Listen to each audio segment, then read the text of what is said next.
Whoa.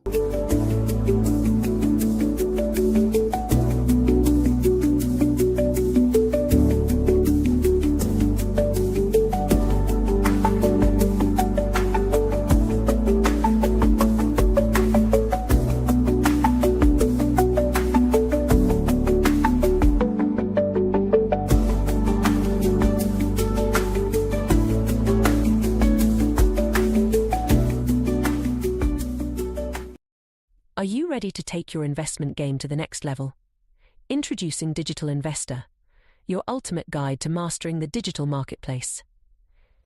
Whether you're a seasoned pro or just starting out, Digital Investor brings you cutting-edge game theoretical strategies, expert insights, and real-time tips and tactics to analyze, evaluate, invest, and grow your wealth. Don't miss out on the digital revolution. Visit www.nickblacknext.com and start your journey with Digital Investor today.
The Circle IPO is actually an interesting place to start. I found a pretty cool article about that.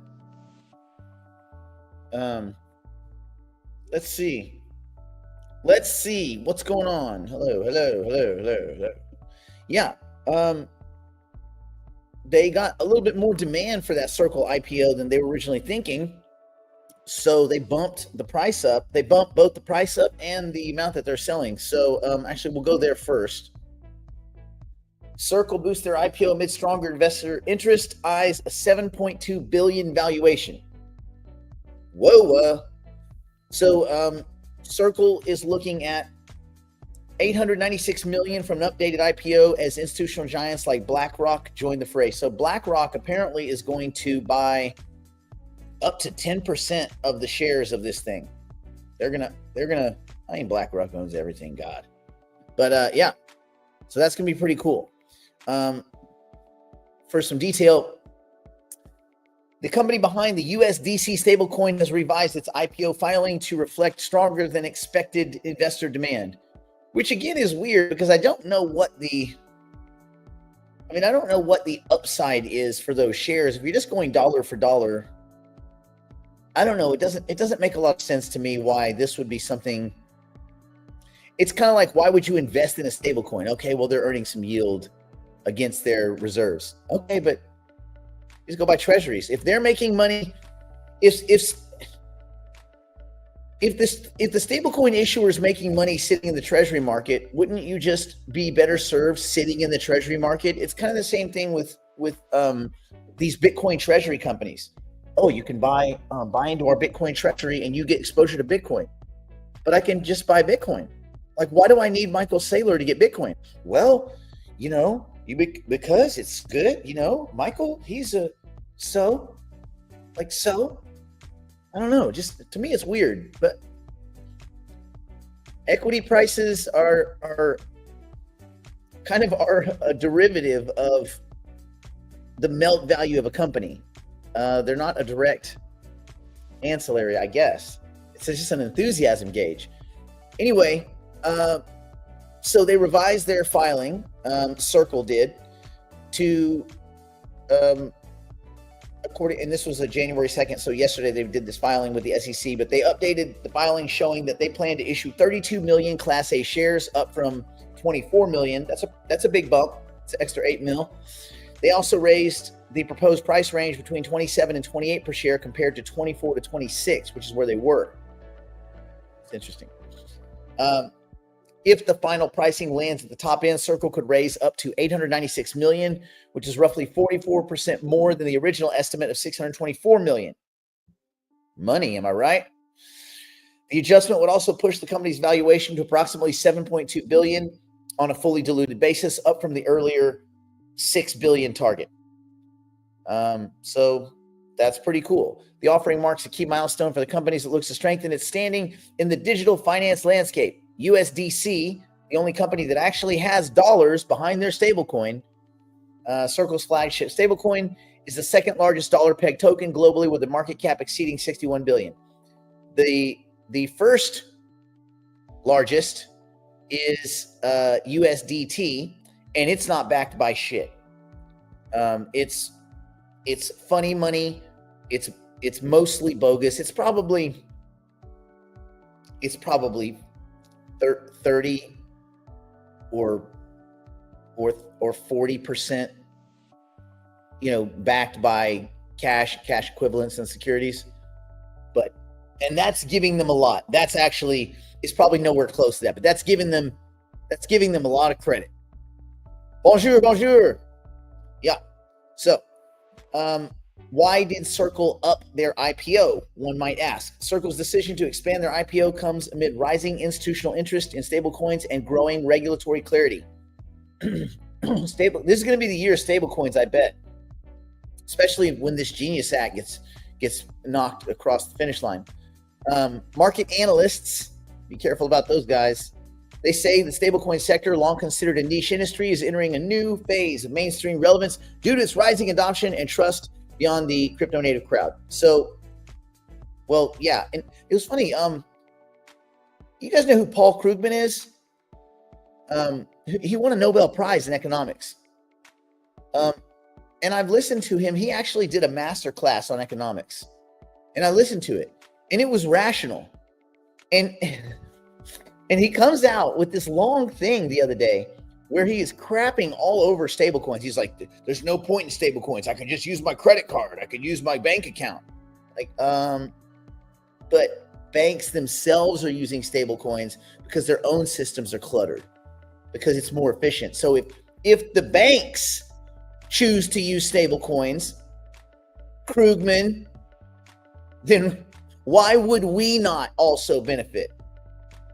And so you read this, you just read, either he's just completely, like, they're giving him injections of like lobbyists like every night, or he's effing mad. Like he's lost his marbles. If you read his older stuff, this is a sharp dude. He won a Nobel Prize in economics. I'm pretty sure he did.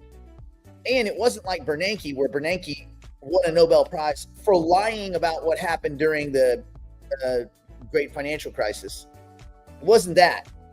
It was, he won a Nobel Prize for actually being smart, for being clever. And you know what?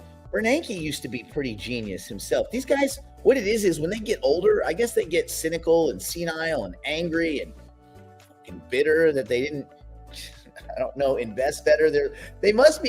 These guys must be so angry all the time. Like, I'm so intelligent on economics, and yet I have no money. Why don't you have any money? I don't invest because economics doesn't let you invest. You can know everything there is to know. You've read every book, you've consumed every piece of data available, every econometric model there is. You can absorb all of it.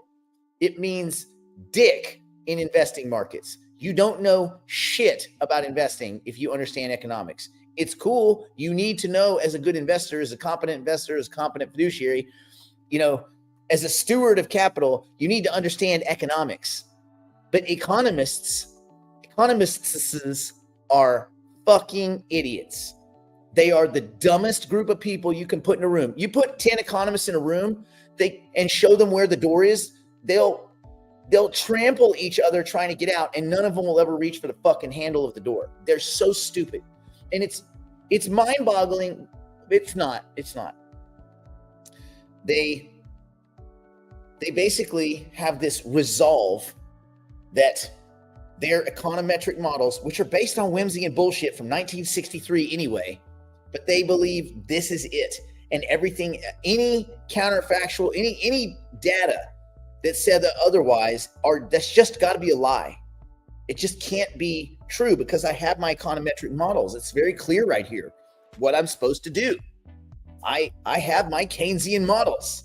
I know that if inflation is high, then I can just adjust an interest rate that affects a very tiny group of people, and that will change the entire planet. That will fix all that is wrong across the entire yield curve. Like, it's mind-boggling. Anyway, he doesn't understand stablecoins. He thinks they're stupid. I think he even said stupid. He goes, they're ridiculous. Like, what? Go look it up. If you guys want a good giggle, go look up Paul Krugman's statements about stablecoins. I think it was yesterday. Another substantial evidence of institutional interest in stablecoins that's not Paul Krugman is BlackRock, the world's largest asset manager. But I'm sure they're a bunch of idiots, right? Paul would say that they are idiots too. They are clearly dummies. Anyway, BlackRock, the biggest asset manager on planet Earth, is one of the largest potential buyers of Circle stock. So sources familiar with the matter are saying that BlackRock intends to purchase roughly 10% of the IPO shares. So if that plan materializes, it would further deepen the relationship between the two firms. You'd say, what relationship? Well, let me tell you. BlackRock already plays a pretty pivotal role in managing Circle's USDC reserves through the Circle Reserve Fund, which holds about 90% of the stablecoin's backing assets, because they actually have assets, unlike Tether, that are behind the token. So a stake in Circle would expose the asset manager to broader stablecoin market, to the broader kind of investable stablecoin market, and expand its interest in the crypto scene beyond ETFs.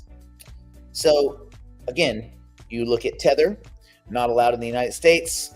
Once the Genius Act passes, not allowed in Europe because you have to have competent reserves, which they don't. You have to have audited reserves, which they won't. They won't allow themselves to be audited. So, okay. You have Tether, which has over 100 billion Tether floating around. There's something like 100 and something billion Tether on Tron, right? Because all that money just showed up on the Tron network for stable coins, right? Like, God, man, when there's smoke, like, it's so stupid. Anyway, so, but you say, okay, if BlackRock has chosen Circle, they chose Bitcoin. You say, well, what do you mean chose? And like, well, there probably is no ETF right now without BlackRock.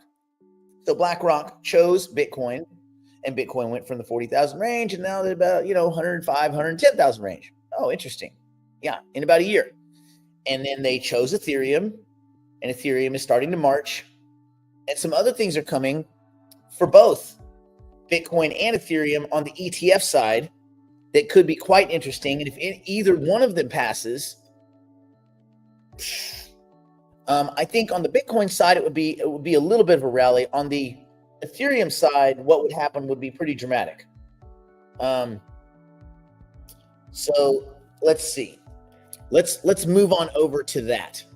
The SEC opens their. Ooh, I have an SEC picture. Let's see if I can put it.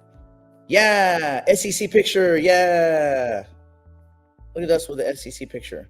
We're cool. We're cool as hell. Okay.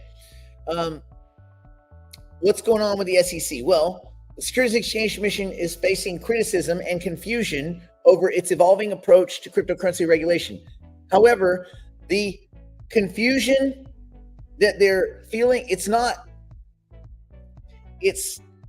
the people that have already left the SEC, is in you no longer work here, bye, and people that are on their way out of the SEC, like Crenshaw. So, yeah, the U.S. Securities and Exchange Commission is under renewed scrutiny by who? Following two key developments that signal a shifting stance in cryptocurrency regulation. The agency recently invited public feedback on a rule change that would allow in-kind redemptions for the Wisdom Tree Bitcoin Fund, while also releasing updated guidance suggesting certain crypto staking services might not be classified as securities, meaning Coinbase is off the hook, Kraken is off the hook, KuCoin is off the hook, Binance is off the hook, right? Meaning you could have staking potentially inside ETFs. So in-kind redemptions, meaning I can take Bitcoin and I can go into IBIT with it. I can swap into IBIT with it in kind, right? IBIT is the BlackRock ETF for Bitcoin. I could exit. I could leave IBIT and get paid in Bitcoin. I could take Bitcoin out. They would give me Bitcoin as part of my exit. So, which for tax reasons, that would be amazing, because then you'd have no tax burden. You could have gone, you could basically monetize your assets without having to borrow against them, although borrowing against them seems like a better way to do it. But that's just me. It's one guy talking. So that's in-kind redemptions.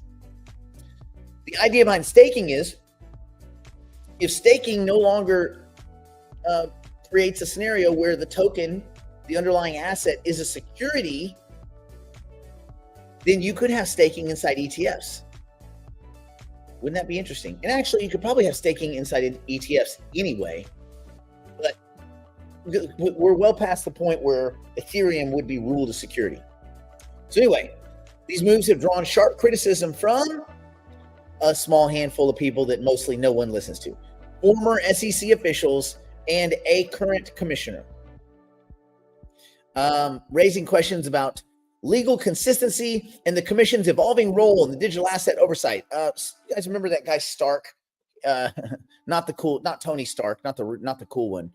The douchebag, a former head of the SEC. He's been on the sidelines. He's like the Nouriel Rubini of ex-SEC guys. He's just Nouriel's actually shut the hell up, hasn't he? Where's that guy gone? Remember the same thing with Dave Ramsey. Do you guys see the video where Dave Ramsey was calling Bitcoin going to zero when it was at like $550? He's like, I'm sorry, you guys made a mistake. It's going to zero. You're going to lose all your money. You guys are foolish. Where's that jackass? Where's that broke jackass? And then Nouriel Rubini, who was anti-crypto, then pro-Bitcoin, then anti-Bitcoin. Well, he's pretty much shut his damn mouth because he has looked like a fool for a decade. So time tends to expose all of these creeps for who they are. Anyway, the SEC is seeking public input on in-kind redemptions for the Wisdom Tree Bitcoin ETF. And obviously that would extend out to other ETFs. But the SEC has launched a formal review process and is inviting public commentary. So you guys can go if you want. You can make some commentary, and you can make some commentary, right? If you want to, you can go and like write a whole thing. You can write a whole diatribe, a treatise, if you will. Anyway, inviting public commentary on whether to permit in-kind creations and redemptions for the Wisdom Tree Bitcoin Fund, which is the BTCW. I don't mess with that one because it's not all that liquid. But anyway, a spot Bitcoin exchange traded fund approved earlier this year. The move signals a potential shift in regulatory posture towards more flexible and crypto-native ETF structures. But for now, the agency is asking stakeholders to weigh in. So you get to write in and say, hey, Grant Cardone is now all in on Bitcoin. He was even at the convention. He's doing real estate projects. These guys are fucking Johnny-come-latelys. I mean, that's fine, whatever. They're all Johnny-come-latelys. They were all of these douchebags were shitting all over Bitcoin and just crypto in general for a decade. And now it's like 100K. They're like, well, we've looked like a fool for 15 years. It's time to turn this ship around. So you know what do I say to Grant? Better late than never. That guy's a real scumbag. I mean, like an awful husband type, philandering, whatever you want to call it, like a real scumbag. But he's not a crook, right? Like, he's not a crook. He's just he's a snake. Like if you go to dinner with him, you're gonna pay. He'll have lost his wallet or something. You know, like you know. Anyway, so we'll see. So the SEC is doing a call for public feedback. This was issued Monday, and it follows previous delays and all these kind of open-ended inquiries concerning in-kind redemptions for a number of major crypto funds. That includes BlackRock's iShares Bitcoin Trust, which is IBIT. That's the most liquid of the ETFs. Van Eck has a Bitcoin Trust, and Van Eck also has an Ethereum Trust. So they're looking at in-kind redemptions across the whole kind of range of all these assets. No, I don't think so. I mean, Jeff and we message back and forth, but I think this is even Jeff kind of conceding that he has to have some digital asset content. But no, I reached out to him. We were going to do something, and then it just kind of never happened. And then he and Emil aren't working together, and now he's also working with Steve Van Meter. And Steve Van Meter's, I don't know, man. Do you guys know who he is? I just get this really uncomfortable feeling with this dude. I don't like, not like uncomfortable, like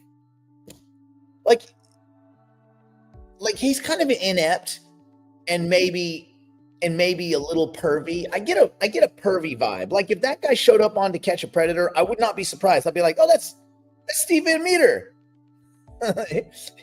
He's working with Jeff Snyder. So I don't know, man. When Jeff pivoted and went and pivoted away from Emil and kind of ponied up with, well, it was all the usual creeps, wasn't it? George Gammon, who's a fucking creep.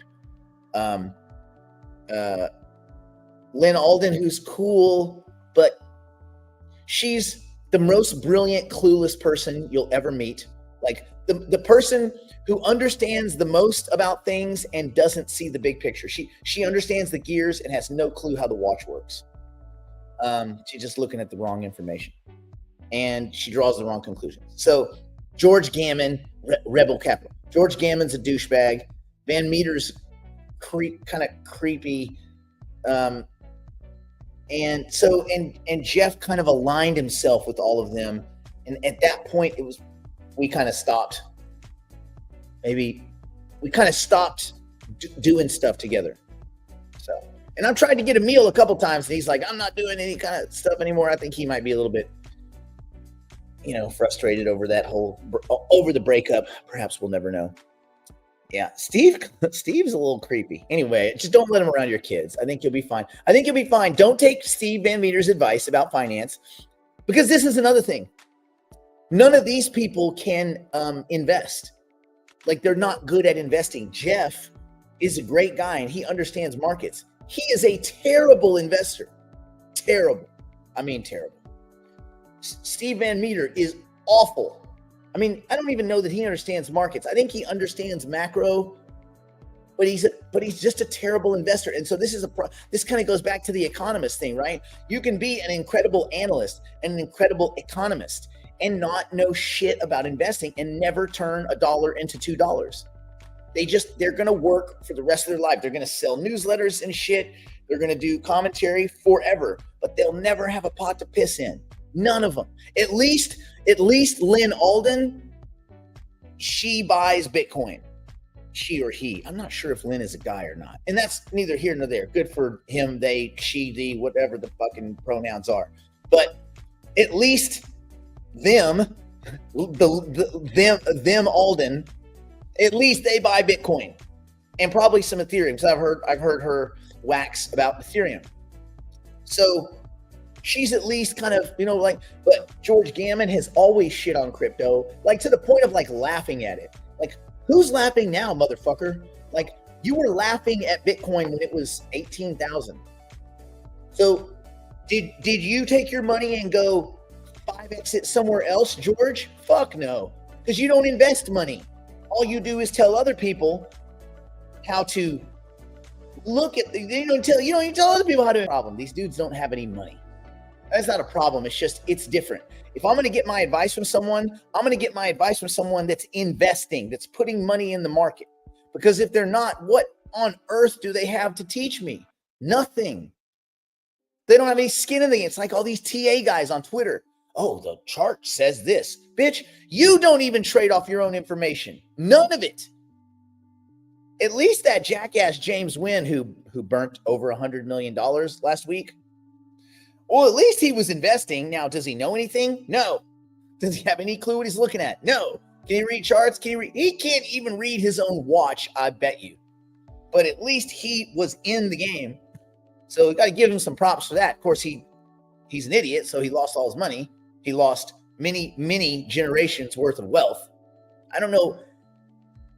I think you could break up 100 million into two chunks of 50, and I think 50 million played right is generational wealth. That's what I think. I think 20 million. I think you're rich to 20 million. Well, let me see what you guys think. What are the lines in the sand? We ask this occasionally. What is the line in the sand for you? Where would you feel like is the border between rich? Okay, the bottom end. To be rich, you must be between X and Y. To be wealthy, you must be above Y, right? So what is X and what is Y for you guys? I'm curious about this. I always wonder too about these guys, like these economists and stuff, and they're mixing and matching with financial people, but they're not making any money. They're just on the sidelines analyzing while all these other people get wealthy. And you just wonder if that's got to make them angry. And maybe that's where some of this Krugman ire is, right? Like, I'm angry because everyone rich but me. I mean, I'm sure he gets paid his little money for his little luncheons and shit, but that's not scalable. Okay, so Chris, are you saying 5 million is rich, 10 million is wealth? Catherine, I'm guessing you're saying that up to 20 is rich and above 20 is wealth. I'm just guessing here. Let's see. Rich, 5 million, peace out, 20. Kurt, well said. Well said, Kurt. Yeah, I think that would be spectacular. Let's see. Craig has it at 6. 100, an extra 100 million. Dear God, Craig. Well, here's to hoping everybody reaches whatever your goals are. I want everyone to win, and we can, because they print money out of thin air every day. They just keep printing. They never stop. The water never turns off. Let's see. 10 million on the low, 50 million on the high. So you're saying, Dawn, 10 to 49.9 is rich, 50 and above is wealth. That's a good way to look at it too. I think 50 is wealth. I used to think 20 was wealth, but I don't. I think 20 million is rich. Because you can squander, well, we just saw a guy squander 100 million. You can squander 10, 15 million. So I think I would say 20 and 50. I would say 20 and 50 for me on that one, Dawn. Let's see, 25, 100. Yeah, 100's definitely wealth. You got 100, man. God, you got 100 million.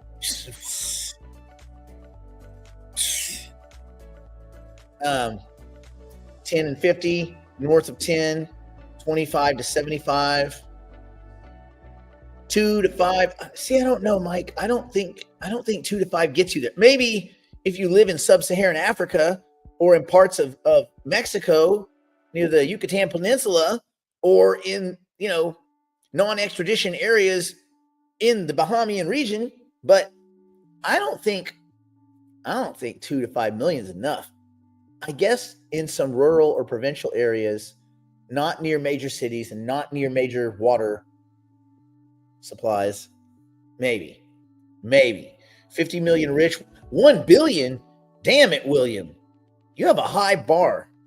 A billion is wealth. You wealthy. I think 50 million you're wealthy. Maybe I'm wrong about that. Maybe we're gonna have to change all this. 25 and 50, Joseph, I think I'm closest to being with you. Up to 20 million rich, 25 wealth with monthly income of 20K or more for money working for you. Well, God, if you have 20, 25 million, there's no universe where you wouldn't have 20K a month. That's not possible. Let's see. Rich is 1 million to 10 million. I don't know, 11. Well, wait, no, Rich, this can't be right. 11, you have a gap. It can't be 1 to 10 million is rich and 100 million is wealth, because what you're saying is that 1 million to 99.999 million is rich. Anyway, this is an interesting thought experiment where you kind of decide, well, where would I be happy? Okay, that's the next question. Would you be happier here having an extra $50,000 a month, okay, $50,000 a month, or having 10 million in the bank? What would you rather have? Remember, all bills paid, an extra 50K a month, or 10 million in the bank? So, and you could do with that as you please. 10 million in the bank, 50,000 extra a month. What would bring you guys happier? What would bring you guys happier? What would bring you guys to a more happy state of being? 50K a month, 50K a month. Isn't it interesting? So I think I tend to agree with you. I think having the extra money per month, I think, is quite valuable, especially because if you have an extra 50K, that means you can invest 50K a month. Now, the correct answer is if you can invest, if you have some investment competence, then your $10 million is probably going to work out better, because let's face it, you could take your 10 mil, you could park it in treasuries, you could get 4.5%. That's $450,000 a year right there. I mean, just doing nothing, just parking it in government debt, the dumbest, most brainless way to do it, right? And your 450K divided by 12 months, you're getting what, extra $43,000, $44,000, $45,000 a month, and you're not eating away. So obviously, when you math it, it's almost the same, isn't it? But you'd rather have the 10 million in the bank and then go invest it rather than the 50K a month, which again, you could invest, but then that's not gonna leave you that nest egg. Anyway, I'd be happy if I could log into the class, buddy. But you're here with us.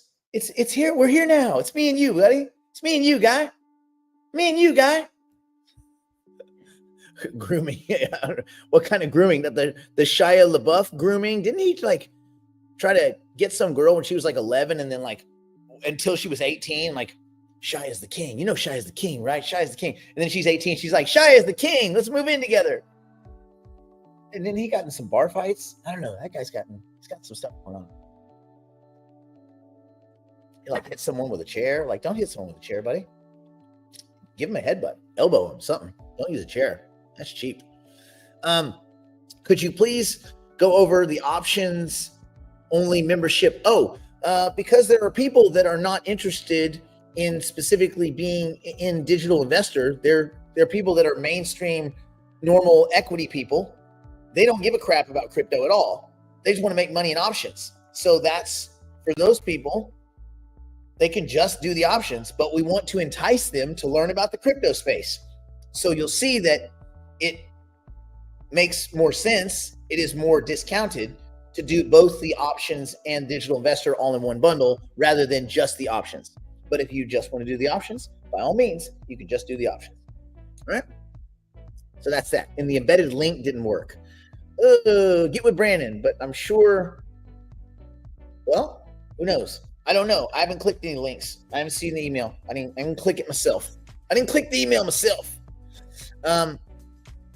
Yeah, 11.99 depends on how you deploy it. Yep. How does that work out, the devaluation? Well, it's the same.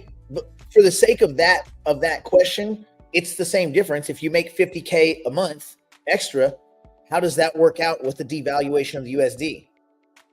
It's same. Because if we're talking in terms of dollars, that's our unit of account, right? If our medium of exchange is dollars, then the fact that those dollars may lose value to devaluation makes no difference in the actual number that's in the account, right? I have 10 million of those units, and those will bring me $450,000 to $475,000 a year of more of those units. Or you have 50,000 of those units. All those units are getting debased. Same way the body burns calories, right? All at once. Same way a snowman melts, all at once. It's not just one snowflake that melts, the whole thing. So debasement is the way a snowman melts, all of it at the same time. So why these people that are tracking money supply, and there's such a sharp correlation, it appears, between money supply, kind of global money supply, and the price of Bitcoin.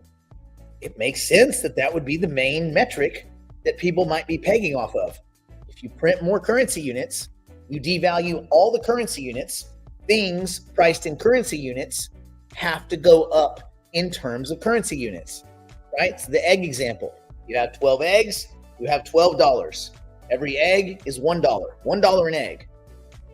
If you have printed $1,200, there's still only 12 eggs. Eggs haven't become any more valuable, but the price is now $100 an egg. The only thing that happened is that the money supply increased and you debased the per unit price performance of the unit of exchange, right? The unit of account, the medium of exchange. So, yeah. But so devaluation wouldn't favor one or the other. Now there are tips in the inflation protected securities, but that's based on inflation metrics and like this kind of CPI measuring and stuff like that. That's not based on debasement. There's no debasement kind of treasury, debasement protected treasury securities. That just doesn't exist. It's too bad, because that would be a good product. Can you imagine? Things would skyrocket. Shai converted? What did he convert to? Let's see. Will I continue to talk about options trading? Yeah, I'm going to keep talking about options trading because the value of the education is important. You guys still, even for the people that do that and they get exposed to the actual trades in real time, I'm going to say, this is what I'm doing. This just happened.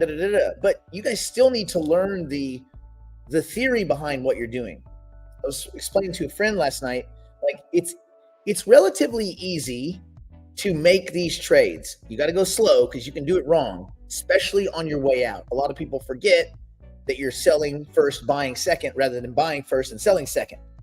And so that they'll sometimes sell an asset and then they'll go and sell it again, thinking that they're buying it back. No. So when you're selling puts, you're selling first, buying second. When you're rolling, the whole transaction is I sold it first, and then I'm doing a two-part trade where I'm buying back and selling immediately. So I sold, I bought, I sold. And then you have a contract that's rolled to another strike price or the same strike price at another time. Yeah, so there you go. Makes sense? And you can roll in every direction, sideways and up and down. So we still need to focus on the why of what you do. There's a lot behind the why, right? Oh man, if you guys, anybody you guys know what Home Aglow is? It's like this service where it's kind of like Airbnb, but for people that will come and like clean. And I have wood floors, and I'm kind of like, I was like nervous about kind of cleaning them. And I was like, I don't really know what I'm doing. I'm going to hire somebody that's good at cleaning wood floors. And this person came over and she kicked ass like 5 hours straight. Floors clean, so clean, like wood floors. And it was like $70. I'm telling you, she worked a lot. So for those of you that have if you have like a daunting major house cleaning thing, again, we're not sponsored by them. I don't know nothing about nothing. We don't have sponsors, but go look up. I saw it on Instagram and I just clicked in. It was like $79, clean your whole house. I was like, oh, hell yeah. Wait till they get here and realize what they undertook. So, but then you do it by the hour or whatever. Anyway, Home Aglow. And you just kind of like sign up, and then I'm going to have them come like once a month.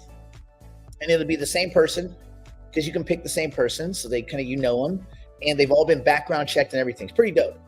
Pretty dope. Okay. So yeah, here we go. All right. So let me finish up here. Basically, the SEC is calling for this public feedback, and that's bothering a lot of the old school SEC folks. So they issued it Monday, which follows. So this was yesterday, and they've been kind of asking questions about in-kind redemptions and about staking inside ETFs. This doesn't be a big deal. Currently, you own the Ethereum ETF, you don't get any staking.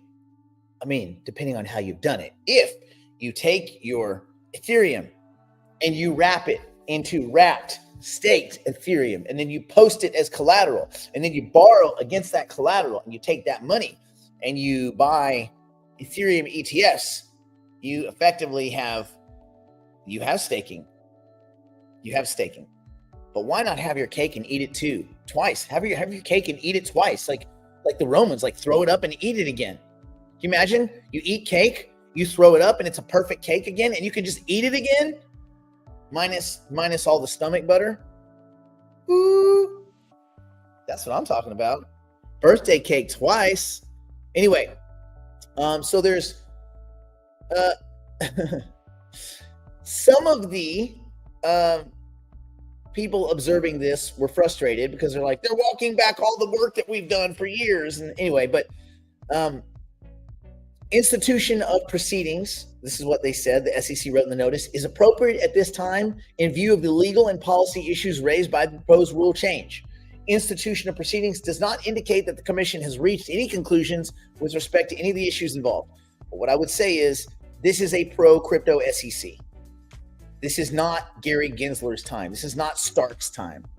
This is a pro-crypto era. Those old fools are going to just go to the sidelines, go stay with the analysts, go hang out with Nuriel and his 5 women, and like go do all that. Stay on the sidelines. Let the adults invest. Let the rest of us carry forward. So anyway, the commission is now giving the public 21 days to submit written comments, data, or arguments for or against allowing in-kind transactions for BTCW. The period of this kind of opportunity is, it allows retail investors, Joe Sixpack, institutions to, pundits, advocates, the Krugmans of the world, everybody can say their piece. So cool. Say it. Anyway, we'll see where that goes. I think in-kind redemptions, it'll just be squaring away the custody and all that kind of stuff. But I think this will happen because you can do it in the gold market. You can do it in the silver market with those ETFs. Why shouldn't you be able to trade a commodity ETF for the underlying commodity? Makes sense, right? And this is a lot easier than giving somebody some damn gold. So anyway, currently most approved crypto ETFs, including BTCW, operate under a cash creation and redemption model. And this means that when an investor wants to redeem shares, they receive US dollars rather than the actual underlying asset, like Bitcoin in this case. But if there were in-kind redemptions, it would allow investors to receive the underlying asset, which is a key feature of many current ETFs. Like I said, it's like you get tax efficiency for investors through the avoidance of taxable events until the sale of the underlying asset. You lower transaction costs by minimizing intermediary conversions between Bitcoin and USD and all that sloppy shit going on between your banks that want to sit on your money because they're a bunch of idiots that don't loan anymore. And even if they do loan, they're loaning your money and they're pocketing the money and then telling you to F off. God, I would love to know how much money in interest has been generated on my money sitting at Chase that's been relent 94 times or whatever. There's, whatever the reality of that is these days. Very interesting, my friends. Anyway, The SEC has long been hesitant to allow in-kind redemptions for crypto ETFs. Well, for the last year, because there's only been ETFs for a year and change, due to concerns about custody, market manipulation, regulatory status of crypto native infrastructure, yada, yada, yada. Okay. I think that goes away. Wisdom Tree launched their spot Bitcoin ETF in January 2024, right? It was one of the spot products approved after years of rejection by the SEC. Its approval was seen as a landmark event following Grayscale's legal victory over the SEC in 2023, which compelled the agency to reconsider its hardline stance on spot Bitcoin ETFs. Even Gary Gensler had to get out of the way of this one. He was stuck because, law. So the current debate over in-kind redemptions is likely the next major battleground in the maturation of Bitcoin ETFs. That's cool. Now, what would happen if this happened? If this goes through, should the SEC approve these in-kind redemptions, it would likely set a precedent for other issuers like BlackRock, VanEck, Fidelity, ARK, well, all of them, who have expressed interest in similar capabilities. So everybody's watching this one, and if Wisdom Tree gets across the finish line, then they'll all submit the rule change, and it will all go into effect. But the implications of all this go well beyond just Bitcoin. So you have Ethereum ETFs, which are still under review, which could benefit from the framework set by the outcome of this, potentially enabling physically settled Ethereum ETFs. So that could be interesting, right? Then, and of course, Crenshaw and John Reed Stark and all these other douchebags that no one really listens to. Anyway, no one listens to these guys. Even when they're on CNBC, you just kind of mute it. You're like, let me just read the blurb because I don't really want to listen to him pretending he's still relevant. Like, why do these bureaucrats that are no longer in office think that they're relevant? They weren't relevant when they were bureaucrats. They're not relevant now. Like, no offense, but John Reed Stark, shut the fuck up and go away. No one gives a shit what you have to say, and you have no power. You have no teeth. You never did. You were a pussy when you were at the SEC. You're a muted pussy now. Like, what are you? Shut up. These people, at least Crenshaw's criticisms come because she's a commissioner. She's an idiot, and she's probably about to be fired, but she's a commissioner, at least an acting commissioner. So anyway, but John Stark wrote, "This is how the SEC dies in plain view. It's a shameful abdication of its investor protection mission and a betrayal of its proud 90-year legacy." Oh, yeah, really proud legacy. Like everything under Gary Gensler was just spot on. Like the fact that the SEC knew for 8 years while Bernie Madoff ran his Ponzi scheme and didn't even indict him for 8 fucking years. Boston SEC brought the case to New York, presented the case, and it took 8 fucking years for the SEC to shut down, at that time, the biggest Ponzi that had ever existed. Get the fuck out of here.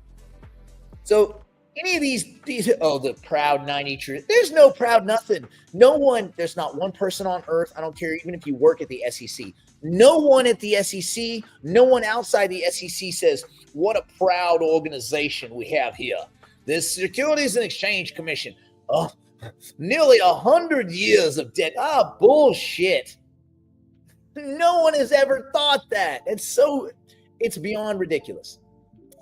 Stark emphasized in his murmurings that the SEC's new position directly contradicts federal court rulings in high-profile cases against Binance and Coinbase.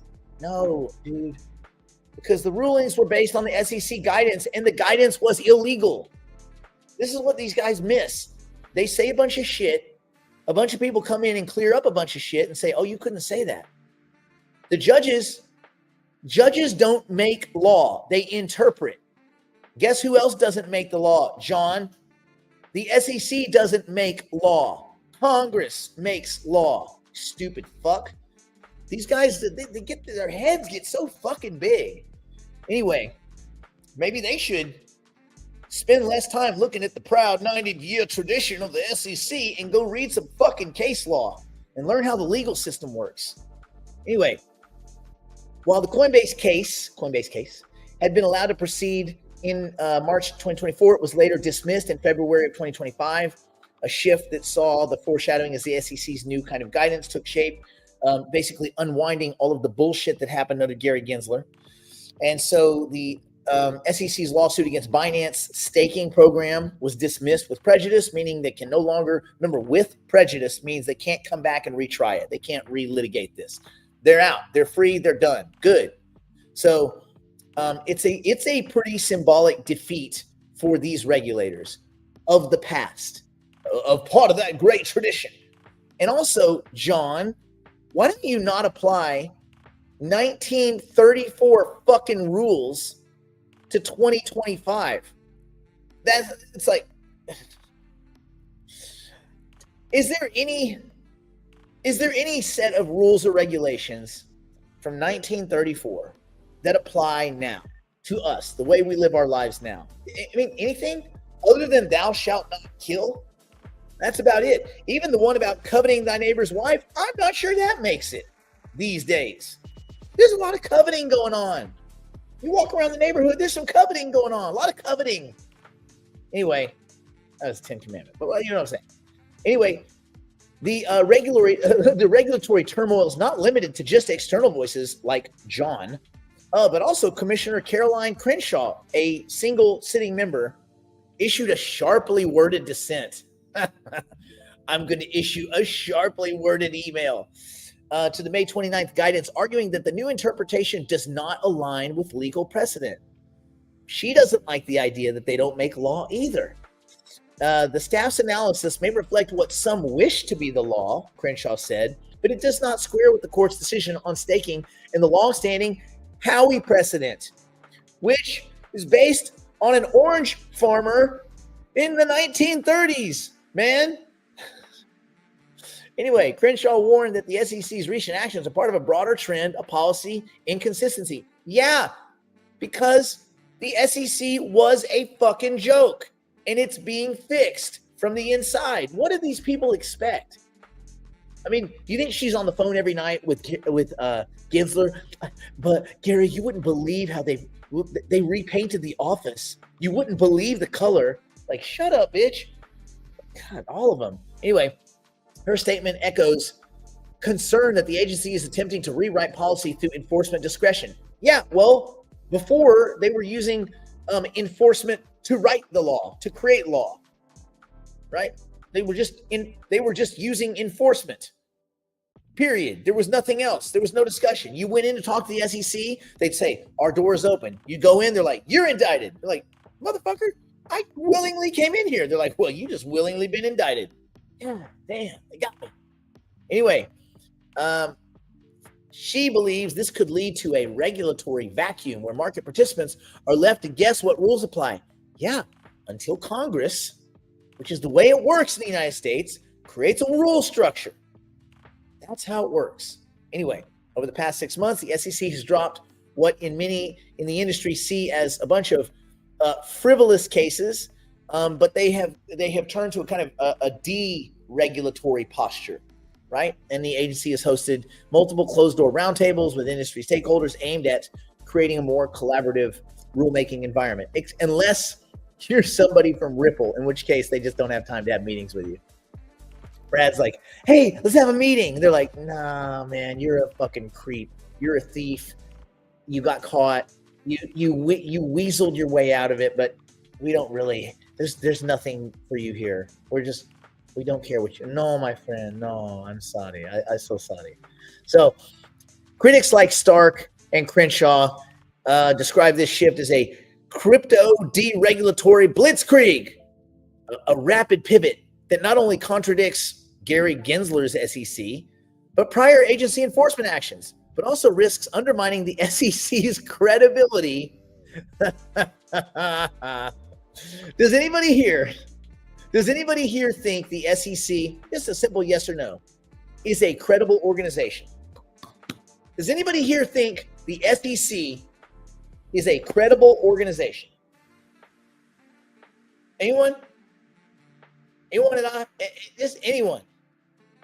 Maybe one of you does. Maybe one of you's like, yeah, the SEC, they keep us straight. They keep things going. Anyone? Come on, man. It's so stupid. So anyway,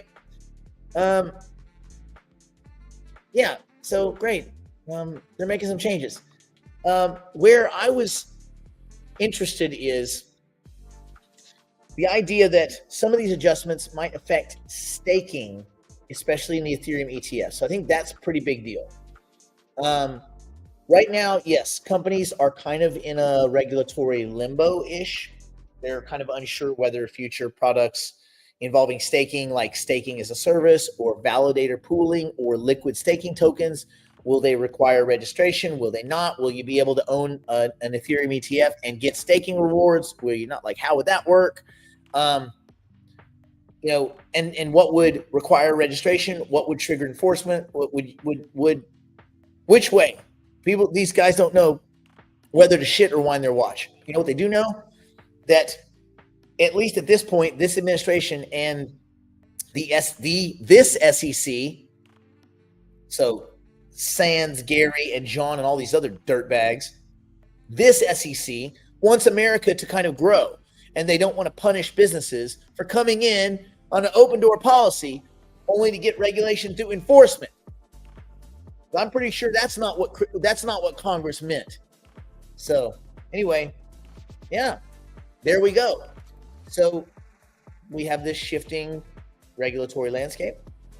It is creating, everyone's favorite word right now, uncertainty, unpredictability. No shit. That is life. If any of it was certain and any of it was predictable, everybody would have all the money. Everybody doesn't have all the money. And you can even argue that there's not one person that has certainty and predictability, or they would have all the money. And there's not one person that has all the money. Therefore, there's always degrees of uncertainty and significant slop and murkiness. That's the world we live in, man. Let's see. Well, the Monday, Wednesday, Friday thing is cool because it's more about like getting to brass tacks. On the Tuesdays and Thursdays, I get to wax. Man. I get to wax. I don't know when compute starts. The only people that know when compute starts are the people working on all that. So I don't know. I wouldn't do anything. You don't need to do anything with your node factor right now. Just wait and see. I have a bunch of them, but I'm not doing anything. I'm not tilling. I'm not nothing. I'm going to wait and see where, what, when, why, who, how. I don't care if I'm a month or 2 months late. Makes no difference to me. In the long end, I'll be fine. So I got a lot of them. So I'm just waiting. Okay. Finally, I did want to talk about, so this guy, Samson Mow, he's pretty cool. Of all the talking heads out there, the Bitcoin talking heads, he's pretty, he's orange pilled, but he's not a wacko. He's not like Sailor, right? So Samson Mow is a little bit more palatable, in my opinion. So I read through an article where he was just talking about some of the things. Like one of the things he mentioned is he thought it's absurd that the U.S. government hasn't started accumulating Bitcoin yet for their strategic reserve after they gave the rest of the world the blueprint. And now you even have companies like India and Pakistan. Like Pakistan, the head of Pakistan's crypto council, Bilal bin Saqib, I think that's right, announced at Bitcoin 2025 in Las Vegas on May 28th that the country is moving to establish a strategic Bitcoin reserve. He said that we want to thank the United States again because we were inspired by them. Pakistan is putting together a Bitcoin reserve inspired by the U.S. and the U.S. hasn't even started filling that damn thing yet. And so Mao was questioning. He's like, why have we not started doing that? I mean, he said there's all sorts of budget neutral ways. You could sell gold, right? Like you could have been selling gold to accumulate Bitcoin. The U.S. has the largest gold reserve in the world. They have 8,133 metric tons in its possession. So Mao said, hey, man, why don't you start selling and rotating out of those gold ETFs like institutional retail investors are? Do it right, Mao. Right now. Anyway, he's a proponent. He goes around, he goes to all the events, he gives the talks, he gives the speeches. He's very pro Bitcoin. I'm guessing he's got a fair amount of it because he really got into Bitcoin in 2013, 2014. He edged me out by about a year and a half, but he probably invested harder than I did. So I have to pass him with education. I can't just sit there and let the number go up. But you know what? Those guys that are just sitting on Bitcoin, number go up. So you know what I would tell grandma to do? Get you some Bitcoin, because number go up. Because they just keep printing them currency units. Anyway, he said that basically he went on and on that the U.S. needs an accumulation strategy. Great. So about 50 million Americans currently own Bitcoin. He believes it won't be too long before that number doubles. The idea is, in his mind, is that Bitcoin is still undervalued. And so, again, the price is always right. The price is what it is because that's the price. That's the price is what two people just agreed to trade an asset for. But the value can be argued, right? Everybody has a different value proposition. So,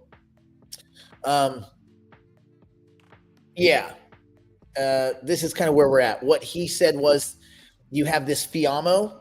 We talked about that a few days ago. The fear I already missed out. He said that most people shouldn't worry about buying Bitcoin for pennies now that it's worth over 100,000. He goes, because if you price it in millions, right? Thinking that, he calls this his Zen perspective, that it was 0.06 million, then 0.07 million. Now it's 0.1 million. Soon it will be a million. And people think they missed the boat because they didn't buy Bitcoin at $1, but they often forget that a lot of people that bought Bitcoin at $1 sold it at $2, right? And even people that bought it at 10,000 sold it at 28,000 and 13,000 and 19,000 and 62,000. Some of them sold at 100,000 and they're out, and they'll watch it go to 6 million and they'll go, oh man, I left a 60x on the table. That, so Mao points out that buying Bitcoin now is still early because the trend is exponential. Why? Because governments will never stop printing, ever. So there is no FIAMO, fear I already missed out. If you think you missed out, you did. But it doesn't mean you can't get in now. And then 2 years from now, the people that are staring at you will think, oh man, I wish I got into Bitcoin at 100K. Oh, those were the good days. That's when Bitcoin was cheap. It always looks cheap after it goes up a double or a triple. And you look back and like, man, I'd love to get me some of that. I've had so many people like, man, I'd love to get me some of that $50,000 Bitcoin, when Bitcoin hit 69. And then it went down below that, went into the 30s. Oh, well, I'm waiting for 10,000. What are you waiting for 10,000? 2 months ago, you were waiting for 50. Yeah, I don't know, man. I don't know. You don't know because your heart sinks and swims and fucking dives with the direction of the price. Too many people are price emotional. You have to be a fucking serial killer to be good at this stuff. As far as your intelligence, your emotional intelligence around investing, you need to be just like a surgeon or the dude that does autopsies, a mortician. You need to be that guy. Is the mortician that does autopsies or just takes the dead people and does dead people stuff? I guess it's like I don't know. Maybe there's a specific kind of autopsy, surgery specific. But anyway, you have to be like that. Dude, investing is just cutting up a body. It's just meat. It's no different than squaring cubes of chicken to give to Kitty. You can't be emotionally attached to your investments. You cannot make competent decisions while your heartstrings are being pulled because the price is up or the price is down. No one likes to see their shit going down, right? And then if it goes up too fast, you're panicked because you think you got left behind. You have to disconnect all of that. You have to unplug the emotional side of your personality from your investments. And you do everything you can up until the point where you make an investment, and then cut that shit free. If you want to obsess and emote and be this kind of fucking visceral feeling creature, cool, up until the point where you make your investment. And then at that moment, it is out of your hands. It's out. And if you start getting emotional, fucking sell everything you have and walk the fuck away. Yeah, that's right. You nailed it, Frank. I guess a forensic pathologist. Yeah. So I guess what I'm saying is,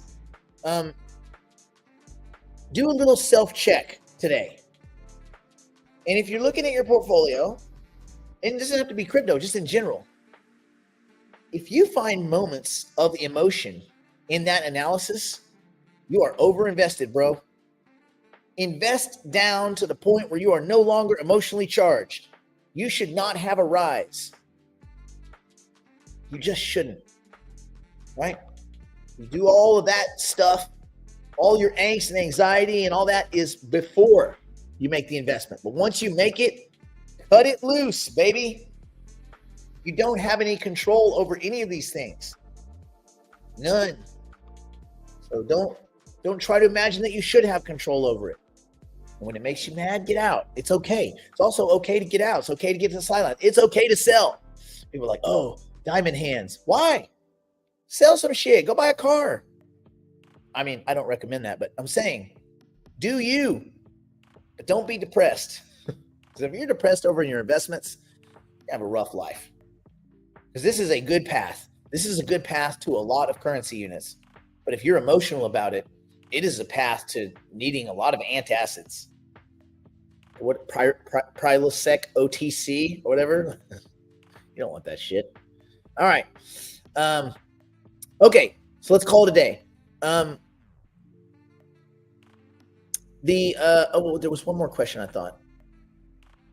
Oh, do you have a guess where Bitcoin will be in the next 5 years? I mean, I would figure it would be well over 1 million. I figure we'll take out 200 this year sometime.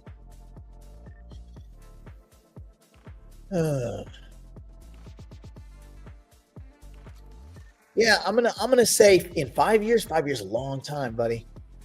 5 years is a long time. I think 750 to 1.5 million, I think, is a pretty fair, probably a fair range. I would be shocked. I would be shocked if we're in 2030 and Bitcoin's not over 1 million, just based on the printing of money. Bitcoin should probably be 1 million right now. If it's really pegged to like money printing, like it should probably already be 1 million. So, I think that's, and it's not a straight line, right? Like it's a bumpy path, but that's probably where we go. All right. Stay in school. Don't do drugs. Don't do anything by pouring solve a drunk, starting a meth grandmother, or Brandon wouldn't do, which is very little. Don't be emotional, man. You ain't got to be emotional. Don't be emotional.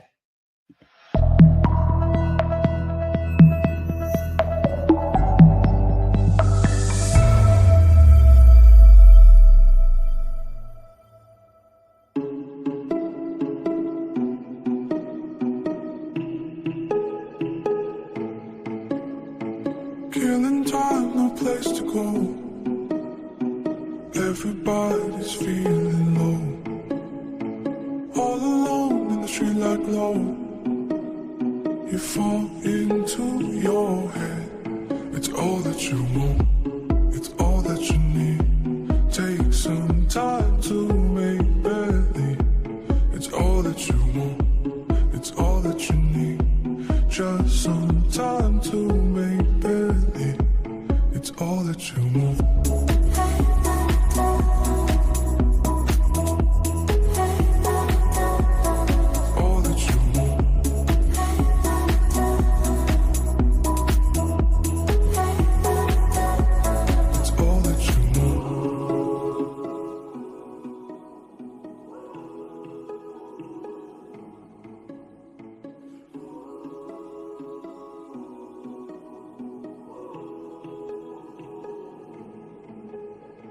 Killing time, no place to go.